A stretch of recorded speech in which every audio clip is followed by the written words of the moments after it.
Queridas, que alegria estar aqui com vocês e falar sobre esse tema muito bacana, que é o tema que nós encontramos em Tiago, capítulo 1, sobre o que a palavra tem a nos dizer ao nosso respeito. E é o tema geral do acampamento. Eu sei que a igreja de Aracaju passou um tempo, já está passando um tempo estudando o livro Mulheres da Palavra, né, de Anne Wilken, e que já é um passo nessa direção. Então, o que eu queria fazer com vocês durante esse tempo, essas 3 próximas palestras, era a gente não focar especificamente em Tiago 1, apesar de que vai dar a base do que a gente vai falar, mas nós olharmos o que esse espelho vai nos revelar. E eu vou explicar um pouquinho o que espelho tem a ver. Com certeza vocês já entenderam, já leram esse trecho em algum momento da jornada cristã, mas nós vamos abrir a Bíblia em Tiago, capítulo 1, versos 21 a 25. E eu peço desculpa à irmã Débora, porque eu inverti a ordem das palestras. Então, o que está na programação, tá? A terceira palestra agora vai ser a primeira. Porque tem uma hora que a gente vê, relê, e às vezes faz mais sentido começar pelo final e depois seguir à frente. É a cabeça da gente. Tiago 1, versos 21 a 25. Vou ler aqui. Portanto, despojando-vos de toda impureza e acúmulo de maldade... Não, peraí. Isso é 21? Bom, eu vou ler o que está escrito aqui. Acolhei com mansidão a palavra em vós implantada, a qual é poderosa para salvar a vossa alma. Tornai-vos, pois, praticantes da palavra e não somente ouvintes, enganando-vos a vós mesmos. Porque se alguém é ouvinte da palavra e não praticante, assemelha-se ao homem que contempla no espelho o seu rosto natural, pois a si mesmo se contempla e se retira e para logo se esquece de como era sua aparência. Mas aquele que considera atentamente na lei perfeita, lei da liberdade, e nela persevera, não sendo ouvinte negligente, mas operoso praticante, esse será bem-aventurado no que realizar. Queridas, quantas de vocês, hoje, saíram de casa sem se olhar no espelho? Sem se olhar no espelho. Ótimo, a quantidade mínima. A quantidade mínima. Eu sei que lá em casa eu tenho 3 filhos que também saem de casa geralmente sem se olhar no espelho. Quem olha na cara deles de manhã é a mãe. E o pai que geralmente fala, você já se olhou no espelho? Porque tem uma remela gigantesca aqui, né? Tem um catarro ressecado aqui. Né? Tá, o cabelo está precisando. Né? Não, mas eu olhei no espelho. Não olhou, não. E se olhou, não fez nada a respeito. Né? E um espelho, ele é bom pequeno ou grande? Grande. Dá um desespero, né? Quando a gente quer se arrumar. Vocês já se encontraram numa situação em que vocês queriam saber como é que estava um vestido, como é que estava alguma coisa, e de repente você entra no banheiro, você entra no provador e não tem espelho? Aí você pega, porque você é mulher, e você tem um espelho dentro da sua bolsa. Quem aqui tem espelho dentro da bolsa? Levanta a mão. Mulheres. Só que o espelho é desse tamanho. Bem pequeno. Aí o que você faz? Você quer tentar se enxergar por inteira para tentar averiguar como está a situação. E às vezes a gente precisa simplesmente se contentar com a opinião da outra pessoa, né? A gente pergunta, e aí, eu não estou conseguindo me enxergar, mas você está me vendo? Eu estou bem? Está desarrumado? Né? E quando é o marido, às vezes o marido fala, né, por cima, você está linda, né? Aí você descobre depois que, na verdade, tinha, né, a saia estava um pouquinho para cima, tinha que ajeitar, mas para o marido a gente sempre está linda. O que eu estou querendo dizer é que nós nunca conseguimos enxergar a nós mesmas com os nossos próprios olhos. Nós não conseguimos nos enxergar com os nossos próprios olhos. Sempre precisamos de um meio externo, de um espelho, de um amigo, de uma amiga, para falar como você está. E, às vezes, a gente fica muito dependente desse meio externo, Às vezes não, nós sempre somos dependentes desse meio externo para sabermos como nós estamos. Eu tive recentemente a oportunidade maravilhosa de cortar meu cabelo. E dia de cortar cabelo é maravilhoso para a mulher, né? Porque a gente quer sair do cabeleireiro com aquela sensação de renovada. A gente quer olhar no espelho e se sentir uma mulher. Parece que o mundo se abriu para nós por causa do nosso cabelo lindo, maravilhoso, novo. E, de repente, novas possibilidades estão à nossa frente porque nós estamos nos sentindo belas, né? A não ser que quando a gente mostra a foto para o cabeleireiro, no final das contas, corta e diz, tá igualzinho. E não tá, você tá parecendo um homem, né, com um capacete na cabeça.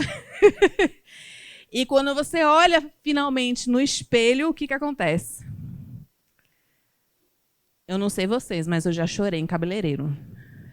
Na verdade, eu chorei voltando para casa, porque eu engulo o choro na frente do cabeleireiro para não magoar a pessoa. E saio e choro no caminho de volta para casa.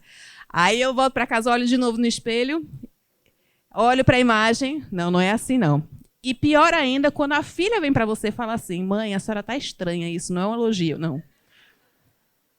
Na verdade, por estranho eu quero dizer, a senhora está feia. A minha filha é bem sincera, eu tenho que ensinar ela a ter bons modos. Mas já perceberam como vocês nunca se enxergaram por conta própria com seus próprios olhos? Nós precisamos de um meio externo. E é isso que Tiago está querendo nos dizer aqui.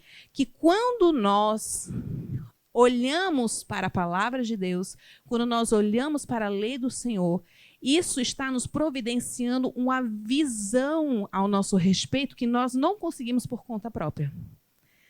Nós vivemos num mundo no qual, hoje em dia, há muito esse sentido de procure saber quem você é olhando para dentro de si mesma, né? Ouça a vozinha dentro do seu coração, procure lá dentro a sua eu verdadeira, autêntica, e você vai encontrar. Quem aqui já assistiu Moana? Levanta a mão. Mães de menina também. Pronto, Moana. Alguém aqui lembra o que a avó de Moana falou para ela? Além de você pode rebelar-se contra os seus pais? O que a avó de Moana falou para ela? O que ela tem que ouvir? Ela tem que ouvir o quê? Quem? A mãe dela ou a vozinha do coração? Porque a voz do coração é ela, e quem é ela de verdade. E a voz do coração, infelizmente, estava dizendo para ela desobedecer aos pais e fugir de casa. Mas é isso que o mundo fala. É isso que o mundo fala. Só que nós vemos uma realidade completamente diferente aqui. Porque nós vemos que nem sempre o que nós sentimos, nem sempre o que estamos sentindo é de fato realidade. É aquilo que nós precisamos ver ao nosso respeito. Então, sempre precisamos olhar no espelho para sabermos o que de fato está acontecendo conosco. E não apenas olhar e desviar os olhos, mas fazer alguma coisa a respeito desse problema. Então, antes da gente continuar aqui, eu quero que vocês pensem um pouquinho quem é o espelho de vocês hoje, né? É a amiga, é a mãe, é a filha, é o marido, é o professor. São livros de autoajuda. Então, o espelho aqui, Tiago diz, é a lei perfeita, a lei da liberdade, a palavra de Deus. E ela vai nos apontar para Deus. Ela vai nos apontar para a liberdade, ela vai nos apontar para a verdade. Então, nós temos a necessidade aqui de habitualmente olhar no espelho. Porque vocês não olharam uma vez quando vocês tinham 5 anos de idade e nunca mais se enxergaram no espelho, né? Quantas vezes por dia você se olha no espelho? 5 vezes? A resposta certa é todas, né? Todas as vezes que a gente passa na frente de um vidro, a gente se olha, né? Não é mesmo? Um reflexo. Mulher gosta de um reflexo, né? Para ajeitar o cabelo. A gente se olha constantemente. Mas quantas vezes nós, de fato, olhamos para a palavra de Deus para nos enxergarmos como nós somos? Nós fazemos isso, às vezes, 1 vez por dia, 2 vezes por semana, 1 vez por semana. E há um problema claro aí. Por quê? Porque quanto menos a gente se vê no espelho, mais a gente esquece da nossa imagem. Mais a gente se esquece de quem nós somos, de como nós estamos. e o que está acontecendo conosco. Então, nós temos a necessidade de habitualmente nos olhar no espelho da palavra de Deus, porque a santificação, irmãs, o processo de transformação aqui na vida da cristã, do cristão, é um processo que dura a vida inteira. Não é um processo que é uma vez, ponto final, ser transformada e perfeita. Se você fosse perfeita agora, estivesse bela, maravilhosa, Deus já teria te arrebatado, querida irmã, porque você não teria mais nada para aprender aqui, não é mesmo? Mas você continua aqui, o que significa que ainda há muito a aprender e há muito para se enxergar ainda no espelho. Então, precisamos constantemente olhar no espelho, agir com base no que vimos no espelho e lembrar do que vimos no espelho. Lembrar. E lembrar aqui, que é o oposto de esquecer, né? Para ser óbvio aqui, mas às vezes a gente precisa ser óbvia. Lembrar significa que isso está ocupando nossa mente, está nos pensamentos mais à frente. E se você olhar para as Escrituras no Antigo Testamento, você vai ver que há um tema recorrente de lembrar e esquecer. Quando a palavra de Deus diz que o povo de Deus se esqueceu de Deus, se esqueceu das obras, o que está falando? Está se referindo ao quê? Está se referindo à rebeldia do povo. Está se referindo à idolatria do povo. Há um caminho que o povo seguiu diferente porque se esqueceu de quem Deus era, das promessas que ele fez e das obras maravilhosas que ele fez. E constantemente nos Salmos, em todos os profetas, está tentando lembrar o povo de Israel. Deus é o Deus dos seus pais, de Abraão, de Isaac, de Jacó, que tirou vocês da terra do Egito, que fez as maravilhas, abriu o mar vermelho, deu para vocês pão dos céus, que fez isso, fez aquilo, fez aquilo. Só que aí o que o povo faz? Esquece. Esquece de novo. Esquece. Então tem uma relação muito grande. Quanto mais nós deixamos de lado, quanto mais nós esquecemos, mais os nossos caminhos e a nossa prática vai revelar isso ao nosso respeito. Eu não sei vocês, mas os dias, as semanas, às vezes tem semanas que a minha leitura bíblica, né, vai para o beleléu. Eu leio rapidamente e de repente não tenho mais tempo, né? Porque a vida vai acontecendo, os eventos vão acontecendo, final de ano está vindo e de repente não tem mais tempo de nada. Aí o que eu acho? Não, está tudo bem, o mínimo é o suficiente. O que eu percebo na minha vida diária com meus filhos? Eu começo a perder a minha paciência, muito mais. Eu começo a ficar mais irritada, eu fico mais triste, mais impaciente. Eu não me torno aquilo que eu deveria ser. Por quê? Porque eu me esqueci. Então, é uma coisa que precisamos fazer constantemente. Então, antes da gente entrar, isso aqui tudo foi uma introdução, viu? Só avisando, foi uma introdução. Então, preparem-se. Atrasou, mas eu vou manter-me firme aqui, viu? A palestra é curtinha, não se preocupem, não. Nós precisamos lembrar que o espelho vai nos lembrar, primeiramente, quem nós somos, vai nos lembrar quem nós somos e quem Deus é.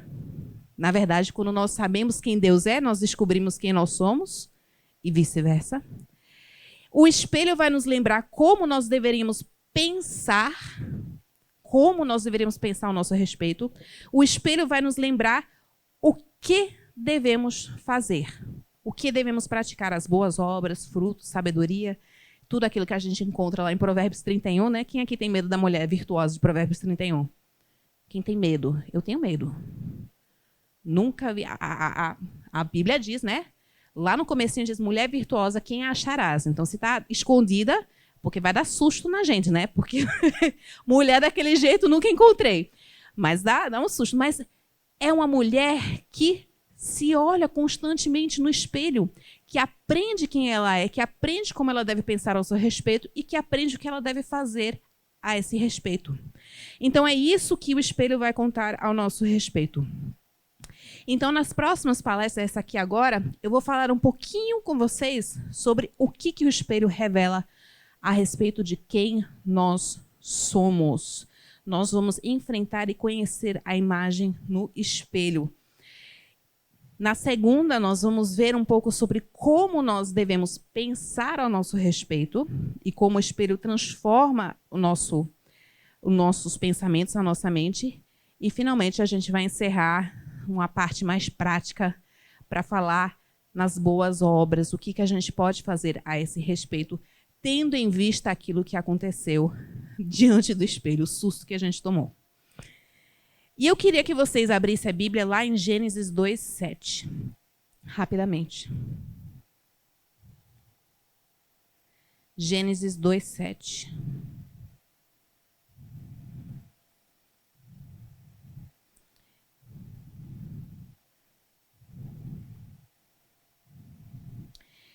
Gênesis 2:7 fala uma coisa muito interessante ao nosso respeito.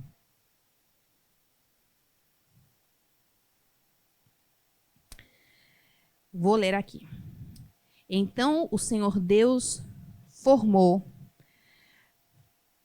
Porque eu anotei aqui NAA. Vocês estão lendo em Ara ou NAA? Ara? Ok. Vou abrir aqui no Ara, então. Então formou o Senhor Deus ao homem do pó da terra e lhe soprou nas narinas o fôlego de vida, e o homem passou a ser alma vivente. Não tem lugar melhor para a gente ler a respeito do personagem, né, de uma história do que no começo. Quando está apresentando esse personagem aqui é o homem. E nós, mulheres, que somos idôneas auxiliares, criadas a partir da mesma matéria e, portanto, da mesma essência. E o que a Bíblia diz aqui ao nosso respeito? Que Deus soprou-lhe nas narinas fôlego de vida e o homem se tornou alma vivente. Alma vivente. Isso aqui pode passar desapercebido e fácil, né? A gente fala isso, eu tenho alma, né? Eu tenho uma alma e um corpo, né? E os dois juntos formam euzinha. Mas o que a gente vê aqui no original, na palavrinha original, em hebraico, é que alma vivente, alma especificamente, significa literalmente anseio, desejo. Em alguns lugares é traduzido por fome. Em outros lugares você pode até achar essa palavra, nefesh, como sendo garganta. Quando a gente diz que está com fome, a gente pega onde? Se eu estou com fome. Pega na barriga. Eu não tenho mais barriga, não. Tá, meu estômago está sumido aqui. Mas a gente pega na barriga, a gente fala, eu estou com fome. Ai, que fome. Naquela época, era aqui, né? A cultura, eu estou com fome. Ai, com sede, né? Nossa, que vontade. Por quê? Porque quando a gente está com sede, o que seca primeiro? Aqui, né? Começa a arranhar e tal. Pronto, desejo, fome, garganta. E aqui está dizendo que nós somos quase como se fôssemos gargantas ambulantes. Desejo ambulante, fome, anseio. E isso é muito curioso, porque quem tem fome está cheio ou vazio? Eu espero que vazio, né? Se você está com fome e está cheia, tem alguma coisa errada aí no sistema digestivo ou neurológico. Mas, naturalmente, quando nós dizemos que nós somos desejo, e nós não apenas temos desejo, está falando a respeito de nossa essência, de quem nós somos como pessoa. E se nós fomos criadas já desejosas, isso mostra que Deus nos criou para sermos satisfeitas. Seria uma tortura criar um ser como fome, como sua essência, e simplesmente deixar de lado e deixar morrer de fome, não é mesmo? O nosso Senhor é bom. O nosso Senhor é maravilhoso, perfeito em tudo que Ele faz. Ele olhou para tudo que Ele fez e Ele disse que era muito bom. Consequentemente, o ser humano não ficou com fome. Mas o que nós vemos, então, ao nosso respeito, e a gente vai passo a passo, é que nós somos necessariamente, então, por nós mesmas, vazias e dependentes de algo externo a nós. Eu preciso de algo que eu mesma não tenho. Eu preciso ser satisfeito por algo fora de mim mesma. Isso fala a respeito da nossa essência. E lá em Gênesis 1:26, repete isso de uma forma diferente. Cadê? Deixa eu ver aqui. Gênesis 1:26. 1:26? Não, estou errada aqui. Isso mesmo, 1:26. Também disse Deus, façamos o homem à nossa imagem, conforme a nossa semelhança.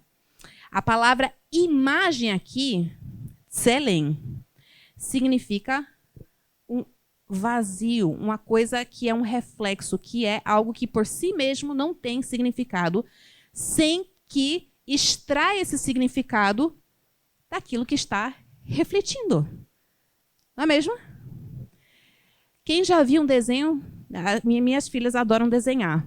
Mas, às vezes, as imagens que elas desenham não têm muito significado para mim. Porque ainda está, pelo menos na época que eu estou falando, né? A mais velha tem 9 anos. Hoje desenha, beleza. Mas a mais nova ainda está pegando o jeito. E, às vezes, vem uns desenhos que eu preciso cuidadosamente perguntar, né? O que é isso? É um pássaro? É um avião? É o super-homem? O que é? E ela vai, então, dar o significado daquela imagem. Mas aquela imagem por si mesma não tem significado. Ela é vazia de significado. Ela é vazia de conteúdo sem ter algo fora dela mesma para dar esse significado, para dar esse valor àquela imagem. E isso a gente vê ao longo da Bíblia inteira. Queridas, que coisa maravilhosa a palavra de Deus, viu? Porque o espelho não é uma parte só da Bíblia. É a Bíblia inteira. E é uma coisa maravilhosa porque ela vai refletir a mesma imagem. Não vai ser que nem um espelho quebrado, que a gente vê uma coisa distorcida aqui, uma coisa distorcida ali, e coisas que a gente tenta juntar e, de repente, não faz sentido. Obrigada. Mas é uma única imagem que é coerente, que faz sentido. Por isso que a gente não vê parte nenhuma da Bíblia, de fato, se contradizendo. São muitos autores escrevendo vários livros ao longo de um período imenso de tempo e todos concordam na mesma mensagem do espelho. E por isso que lá em 2 Coríntios 4:7, a gente vê a mesma ideia ao nosso respeito. Temos, porém, esse tesouro em vasos de barro, para que o poder extraordinário seja de Deus e não nosso. Um vaso. Um vaso, a gente sabe que um vaso é útil quando ele está vazio, para que ele possa ser preenchido. Então, qual é o estado natural da nossa alma sem Deus? E agora a gente vê o estado natural da alma que rejeitou a Deus, que negou que o desejo mais profundo dela mesma seja por Deus. E nós vemos que, lá em Romanos 3:23, por exemplo, nós estamos vazias de glória. Todos pecaram e destituídos estão da glória de Deus. Nós somos vazias de esperança por nós mesmas. Efésios 2:12. Naquele tempo estáveis sem Cristo, separados da comunidade de Israel, estranhos às alianças da promessa, não tendo esperança e sem Deus no mundo. Nós somos vazias de verdade. Jeremias 17:9. Enganoso é o coração, mais do que todas as coisas, e desesperadamente corrupto. Quem o conhecerá? Nós somos vazias de vida e entendimento. Efésios 4:18. Obscurecidos de entendimento, separados da vida de Deus pela ignorância que há neles, pela dureza do seu coração. Somos vazias de inocência. Mas tem uma coisa da qual nós estamos cheias quando nós nos afastamos de Deus. Nós estamos muito cheias de nós mesmas. Quando a gente fala que aquela pessoa é cheia de si mesma, isso é uma coisa boa ou coisa ruim? É péssimo, né? Alguém aqui já leu Ego Transformado, de Tim Keller? Olha, 3, só 3? Gente, ó, tem mais. Ótimo, que bênção. Qual é o tamanho desse livro? Fino, ninguém aqui tem desculpa, viu? Podem comprar, podem ler, é desse tamanhozinho, maravilhoso. Ego Transformado, de Tim Keller. E a ilustração que ele fala a respeito de quem nós somos é uma ilustração muito bacana, porque ele fala a respeito, ele usa um texto lá, se não me engano, em 2 Coríntios, ele fala como o povo está, como a igreja estava entrando em discórdia um com o outro, estavam ficando cada vez mais soberbos e se vangloriando. E a palavrinha aí para vanglória tem a ver com encher-se de si mesmo, encher-se de um vazio. Que é o que acontece muitas vezes quando a gente engole ar e fica com dor na barriga porque está cheio de ar, né? Cheio de flatulência. É a palavra mais bonita, né? A gente não vai falar as outras palavras porque são feias e nós somos mulheres elegantes, está tudo lindo aqui. São palavras que as crianças gostam de falar, né, para tirar onda, mas aqui é flatulância, tá? E flatulência dói, né? Não é mesmo, queridas? Somos todos seres humanos aqui, a gente sabe que quando está distendido o abdômen, e eu sei, dói. Dói, especialmente quando está muito cheio de nada. Muito cheio de nada. E quanto mais cheio de nada nós estamos, mais ocupados nós estamos em tentar resolver o problema, né? Toma Luftal. Toma Luftal. E quando a gente quer, alguém chama a nossa atenção, quer conversar conosco, a gente dá atenção para essa pessoa, a gente não consegue dar atenção. Né? Especialmente quando chega em facadas, né? Parece que são facadas e dói, dói, dói. E aí a pessoa quer falar com a gente fala, para aí um pouquinho. Preciso ir ao banheiro, né? Preciso de remédio. Estou com muita dor. A gente não consegue dar atenção para outra pessoa. A gente está constantemente preocupada com nós mesmas.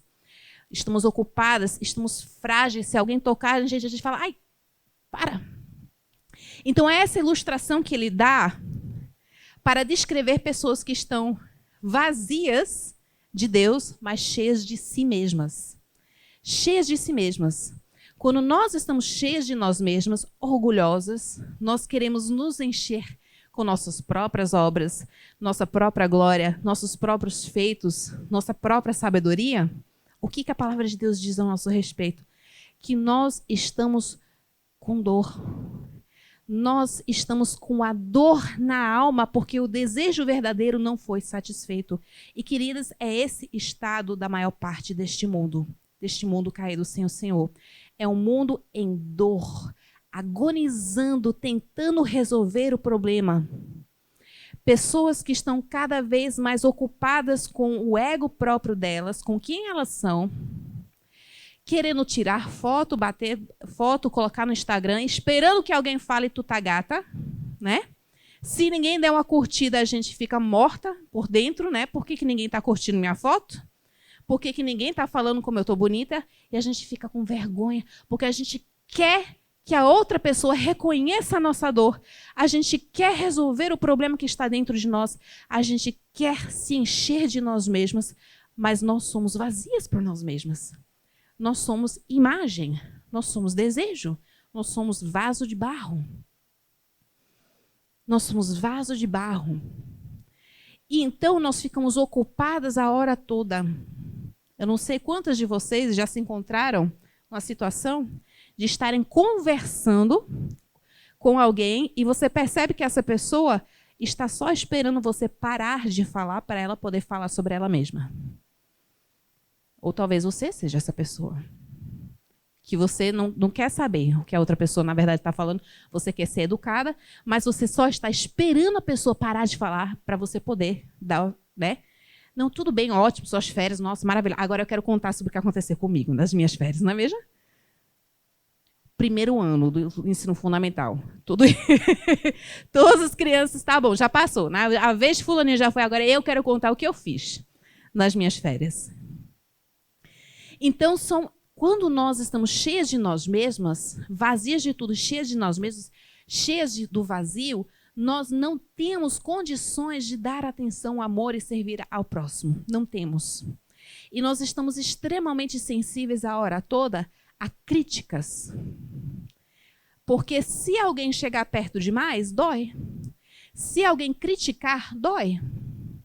Se alguém falar mal, a gente tem instantaneamente uma defesa para apresentar. Nós não queremos saber. Porque nós estamos cheias de nós mesmas e, portanto, nós precisamos a todo custo defender o nosso vazio. O nosso vazio. Poxa, que triste, né? A gente poderia parar aqui, né? E dormir, meio deprimidas e tal. Amanhã a gente fala mais a respeito, mas graças a Deus não é aqui que a gente para. O que a gente pode concluir a respeito disso é que se Deus nos criou como fome ambulante, então nós precisamos necessariamente de quê? De alimento espiritual. Nós precisamos de alimento espiritual. Tem muitas coisas nesse mundo que a gente quer, mas acha que precisa. Tem muita coisa nesse mundo que a gente fala, eu vou morrer se eu não tiver, como eu vou sobreviver sem isso? E, na verdade, não é uma necessidade verdadeira.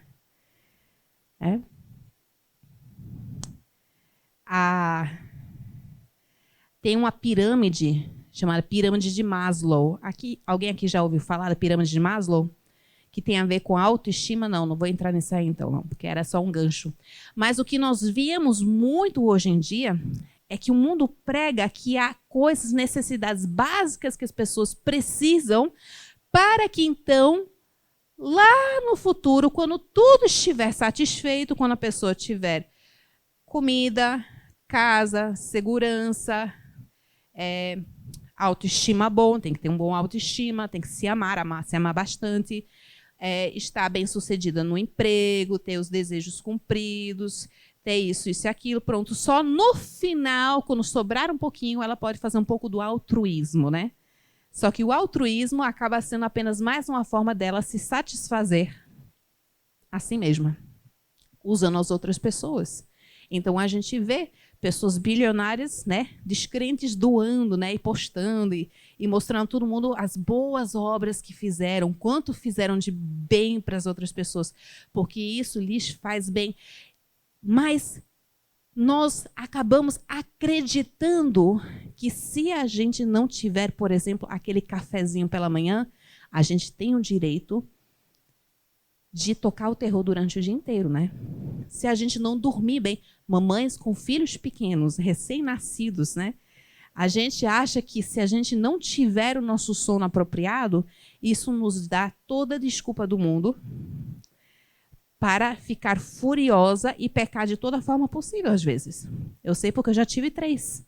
E eu estou morrendo de medo agora com o próximo, porque eu sei muito bem como é que é passar noite sem dormir. Nós achamos que temos o direito e a necessidade de ter aquilo que a gente deseja, porque senão a gente vai morrer. Pare um pouquinho e pense, o que se você perder hoje, você não vai saber viver e continuar a vida? É o seu marido? São seus filhos? É sua mãe? É seu irmão? É sua casa? É seu brinquedo? Ah, isso aqui é bom. É seu celular? Ah, eu vi, gente. É internet? É o namorado? Namorado, né? Aqui é namorado. Não vamos entrar nessa praia ainda, não.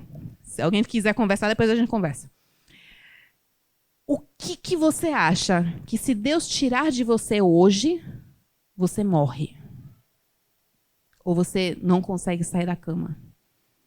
Não consegue acordar, não sabe o que fazer. É isso que a gente acha que é o nosso alimento.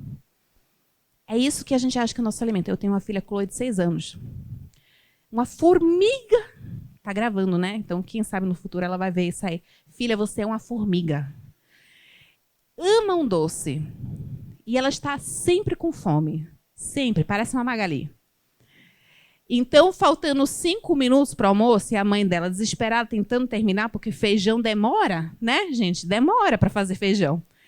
E ela, mãe, eu tô com fome, mãe, eu tô com fome, mãe, eu tô com fome, mãe, eu tô com fome. Meu filho, espera, mãe, eu quero um pirulito.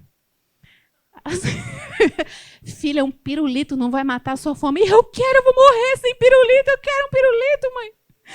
Eu quero um só, mãe, por favor. Por favor, isso vai estragar seu apetite. Não vai, não. Prometo que não vai. Eu gosto de prometer as coisas, né? Eu não tenho nem ideia do que significa, mas promete. Eu prometo que não vai estragar meu apetite. Eu prometo. Eu disse, não, minha filha. Aí ela fica chateada, fica triste. Mas por que eu não permiti que ela comesse o pirulito? Porque o pirulito, por mais gostoso que seja, e não é pecado comer pirulito, não vai matar a fome dela. Não vai matar a fome dela. O seu celular não vai matar a sua fome espiritual. O seu marido não vai matar a sua fome espiritual. Seus filhos não vão matar a sua fome espiritual. Seus brinquedos, seus amigos, tudo que você tem aqui, se Deus falar assim, vou tirar. É porque você precisa aprender que essas coisas não vão saciar a sua fome espiritual. Porque você foi criada como desejo, mas com um desejo muito mais profundo do que todas essas coisas poderiam satisfazer. Então, a Bíblia diz Eclesiastes diz que Deus colocou o que no nosso coração? Ele colocou a eternidade no nosso coração. Não é um brigadeiro que vai satisfazer essa vontade. Por mais que alivie a dor, às vezes, não é um brigadeiro. Não é um seriado na Netflix que nos faz nos distrair, que vai nos tirar essa vontade. É algo eterno. E por mais que eles façam, né, temporadas e temporadas, os seriado não é eterno também não, apesar de que alguns parecem ser eternos, né? Mas seriado não é eterno. Comida não é eterna. Um dia vai acabar. Sua alma precisa de algo eterno. E aí nós vemos mais uma coisa que o espelho revela ao nosso respeito, que nós somos criados em imagem e semelhança a alguém que é eterno. Lá, quando Deus se apresenta para Moisés no arbusto, na sarça ardente, como é que ele se apresenta? Moisés pergunta: quem é que eu direi que está me enviando? Eu sou Deus? Eu sou poderoso? Eu sou onisciente? Eu sou o que sou. Eu sou o que sou. E isso, minhas queridas, é tão lindamente ilustrado na imagem da sarça ardente que não consumia o arbusto no qual estava. O fogo não estava consumindo o arbusto, a sarça. O fogo era autossuficiente. Não precisava de combustível. Vocês comeram agora. Está uma delícia esse jantar. Daqui a pouco vocês vão ter que comer de novo. As fominhas daqui a pouco vão reclamar, né? Que precisa de uma bolacha. Misericórdia, ninguém aguenta. Nosso combustível se acaba. Mas o combustível de Deus, ele não precisa de combustível. Ele é o que ele é e é o suficiente, porque ele é aquele que vai satisfazer o nosso desejo, a nossa fome. Nós temos o desejo e o anseio pela eternidade no nosso coração, porque nós somos criadas para sermos atraídas como mariposas à luz, naturalmente, uma coisa prazerosa para nós irmos em direção ao Senhor. Irmos em direção ao Senhor. Gente, desejo é uma coisa maravilhosa. Graças a Deus que Ele nos criou como desejo. Já imaginarem precisarem se alimentar e não sentirem fome? Coisa horrível, né? O que vai te levantar do sofá? Você vai morrer de fome sentada lá. Você vai morrer de fome. Se a gente não tiver desejo de fazer as coisas, ou desejo de não apanhar, ou desejo de não ser demitida, ou desejo disso acontecer, desejo disso acontecer, se o desejo não estiver nos guiando para os lugares, nós não faremos nada. O problema é que o nosso desejo está distorcido. E que nós desejamos coisas temporárias, coisas que vão passar rapidamente. E o nosso Deus, então, é aquele a quem o nosso coração de fato almeja. Salmo 42, 1-2 mostra isso de uma forma tão linda. Assim como a corça suspira pelas correntes das águas, assim por ti, ó Deus, suspira a minha alma. A minha alma tem sede de Deus. De qualquer Deus? Do Deus vivo. Do Deus eterno. Então nós somos desejo, nós somos fome, nós somos vazias por nós mesmas e nós precisamos nos alimentar. E agora uma coisa muito curiosa. Você é o que você come. Ah, você comeu cuscuz agora? Esse cuscuz vai se digerir na sua barriga. Eu fiz biologia, viu? Vocês podem confiar. Tenho diploma, sou cientista. Esse cuscuz vai se desfazer na sua barriga. Tá? Os carboidratos vão se encontrar uma forma de serem usados em alguma parte do seu corpo. A proteína vai ser quebrada também, vai ser usada para construir músculo, né? E o excesso vai para onde? Um saquinho de leite, né? O excesso vai para as partes mais gordinhas do nosso corpo. Nós nos tornamos aquilo que nós nos alimentamos. Você, Hendrika, eu sou um alface, então? É, quase. Eu sou uma picanha? Nossa, glórias a Deus, né? Você consegue comer picanha com tanta frequência? Mas nós somos aquilo com o qual nós nos alimentamos. E isso é verdade também espiritualmente. Nós consumimos coisas espiritualmente. A nossa alma, ela absorve coisas com os olhos, com os ouvidos, com os sentidos. Por isso que quanto mais nós esquecemos daquilo que o Espírito nos mostra a nosso respeito, a nossa alma vai sentir fome. Quando a gente não se alimenta da palavra de Deus, o que a gente vai atrás? De um pirulito. A gente não quer o arroz e feijão, a gente vai atrás do pirulito. A gente vai atrás da opinião alheia. A gente vai atrás dos prazeres desse mundo. A gente vai atrás da popularidade na escola, do sucesso no emprego, do controle sobre os nossos filhos, dos elogios das irmãs da igreja. Nós vamos atrás de qualquer outra coisa, irmãs. Nós consumimos isso. E isso é uma coisa que se acontece, irmãs, num nível muito íntimo. Tem coisa mais íntima do que colocar uma comida na nossa boca, mastigar, engolir e colocar lá para dentro? Gente, que processo bizarro isso, não é mesmo? Era uma coisa que estava no chão, cresceu, você pegou e se colocou para dentro. E agora faz parte de você. Que processo louco, que maravilhoso, né? Que funciona assim. Mas que coisa! A intimidade, ela vai gerar identidade. E é por isso que não adianta a gente se vestir, se portar de uma forma legal, que as pessoas elogiem e tal, e usar uma máscara na frente das pessoas, quando na realidade a gente está só esperando fecharem a porta e nós estarmos sozinhas para acessar o celular e fazer o que a gente acha que ninguém está vendo a gente fazendo. Conversando com aquela pessoa que papai e mamãe nunca vão descobrir, que o marido não vai saber, que ninguém vai descobrir porque a gente instalou VPN no celular. Eu tenho crianças em casa e já aconteceu, vou revelar os pecados aqui, tá bom, filhos? Vocês podem cobrar de mim depois. Mas quem tem criança pequena, sabe? Eu não sei quantos de vocês já fizeram isso quando eram mais jovens. Mas quando a mãe fechava a porta e dizia boa noite, pegava a lanterna e dizia boa noite, mãe. Aí fechava a porta, esperava os passos irem embora, aí pegava a lanterna e continuava lendo a revistinha, debaixo do cobertor. Porque mamãe não está vendo. Ah, eu estou vendo gente rindo aí, ó, já fizeram. Ou pegaram celular para continuar uma conversa que não era para ter continuado. Isso é intimidade. Isso é o que acontece quando nós estamos sozinhos no escuro. E eu vou dizer uma coisa para vocês.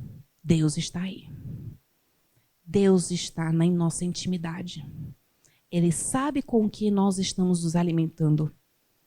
Ele sabe o que você está consumindo.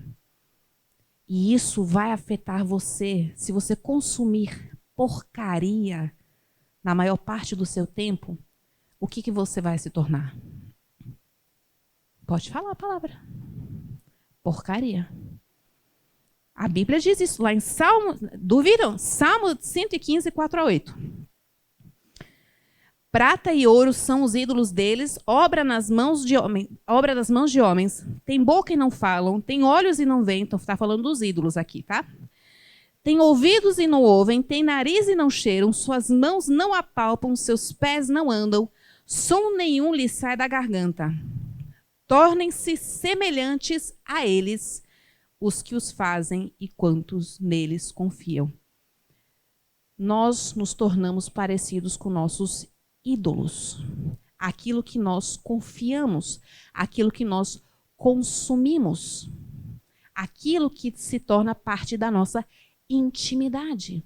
E é aqui, justamente aqui, irmãs, que a palavra de Deus nos mostra que a nossa fé não pode ser uma fé externa, apenas uma fantasia, mas ela precisa se tornar um hábito íntimo.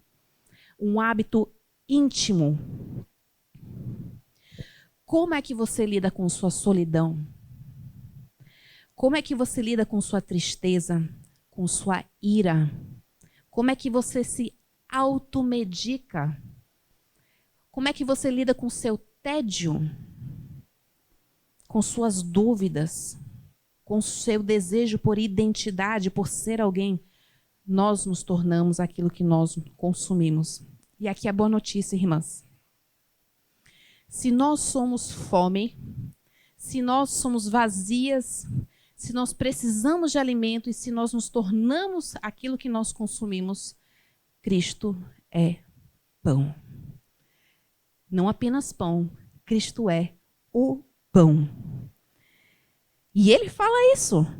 Ele fala isso recorrentemente. Lucas 22:19 diz: tomando o pão e tendo dado graças, partiu e o entregou a eles, dizendo: isto é o meu corpo dado em favor de vós, fazei isto em memória de mim. João 6,51. Eu sou o pão vivo que desceu do céu. Se alguém comer deste pão, viverá para sempre. E o pão que eu darei pela vida do mundo é a minha carne. Gente, que coisa mais linda. Não é mesmo? Que a Bíblia, ela é toda costurada. Você tem uma dúvida que surge no lugar, ela responde em outro. Nós somos criados como desejo, necessidade, e Cristo se torna o nosso pão. E não apenas qualquer pão, mas ele é o único pão que nós precisamos. A história de Marta e Maria, vocês sabem de cor, né? Vocês já estão carecas de lerem a história de Marta e Maria, mas é tão precioso para nós. Lucas 10, 38, 42. E lá a gente vê Jesus falando com Marta, depois dela ficar com raiva porque Maria sentou aos pés de Cristo para ouvi-lo, para ter intimidade com o Senhor, para conhecer a respeito da palavra, para se olhar no espelho, para aprender no mestre. Aí Marta fica chateada, porque ela era do ministério feminino e queria deixar tudo pronto.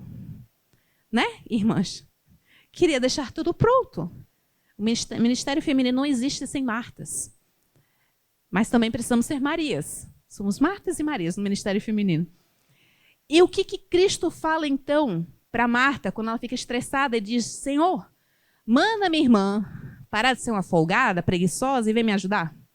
Né? Gente, ela é muito ousada, essa Marta. Não vou nem entrar nesse detalhe aí, que isso é outra palestra. O que ele fala? Marta, Marta, estás ansiosa e preocupada com muitas coisas, mas uma só é necessária. Maria escolheu a boa porção, a boa parte. A boa porção de comida, aquilo que ela poderia ter para ela se satisfazer. E esta não lhe será tirada.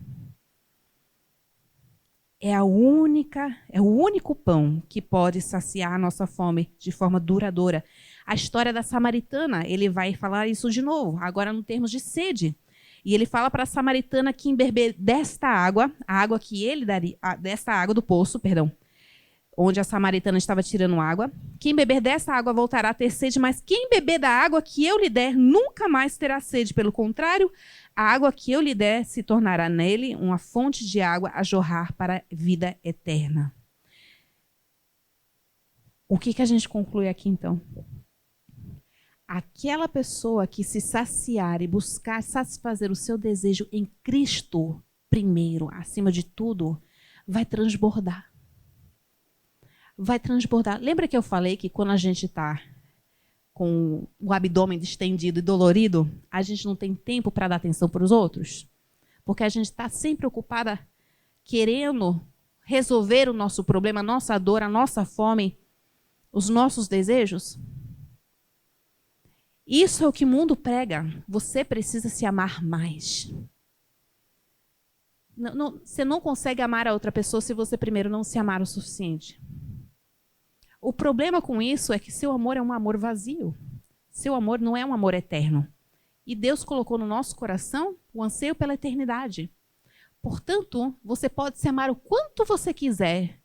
Nunca vai ser o suficiente para sobrar um pouquinho para as pessoas ao seu redor. Porque a sua alma é insaciável. Você nunca vai conseguir se amar o suficiente para sobrar, para poder amar a outra pessoa. Nunca. Mas quando você é satisfeito por Cristo, o seu amor transborda. Você está satisfeita. Você não precisa da aprovação dos outros. Você não precisa que as pessoas curtam sua imagem no Instagram. Você não precisa que as pessoas comentem ao respeito do seu vestido novo na igreja, não é mesmo?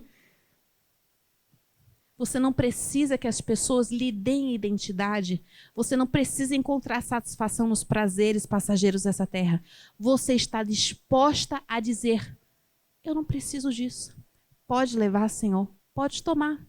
O que o Senhor tirar de mim, eu estou de boa, porque o pão precioso o Senhor já me deu. A boa porção eu já tenho. E eu não preciso de mais nada. Aquele, então, que vive por Cristo, que é satisfeito em Cristo, vai transbordar. Fome verdadeiramente saciada é fome esquecida. A gente esquece que tinha fome. Que bênção, né? Não sei quantas de vocês aqui já sentiram fome de verdade. Hoje em dia a gente fala, eu estou com fome, com tanta facilidade, mas raramente, né, a gente já passou por uma situação de fome de verdade. Uma fome que é enlouquecedor, que já levou pessoas a cometer atrocidades. Mas, queridas irmãs, quando nós somos satisfeitas verdadeiramente, nós não precisamos mais nos preocupar com nossa fome, porque isso já está garantido. A gente agora começa a olhar para o outro e falar assim: como é que eu posso servir a você, irmã? Como é que eu posso cumprir o meu chamado para usar as coisas que Deus nos deu para fazer o bem ao meu próximo? E aí nós vemos uma coisa mais bela ainda, para a gente encerrar aqui. Que enquanto Cristo é o nosso pão, a gente vê isso de uma forma ilustrada, tão belíssima, na Santa Ceia. A mesma, irmãs. Não é cada uma comendo pão por conta própria, escondida em casa. Nós comemos do mesmo pão. Nós somos saciados pelo mesmo Deus. O mesmo Cristo que me satisfaz, o mesmo Cristo que satisfez Paulo a ponto de ele falar que ele pode enfrentar o que vier, fome, nudez, perigo, espada. Ele aprendeu o segredo do contentamento. Esse mesmo Deus é o Deus que pode satisfazer a tua fome hoje. É o mesmo Cristo que nos sacia. E a gente ilustra isso no momento da ceia, onde partilhamos do mesmo pão. Esta é a unidade do corpo de Cristo. E é isso que o espelho revela ao nosso respeito. Que nós não estamos sozinhas nesse mundo. Que nós temos uma família que vai além dos laços de sangue.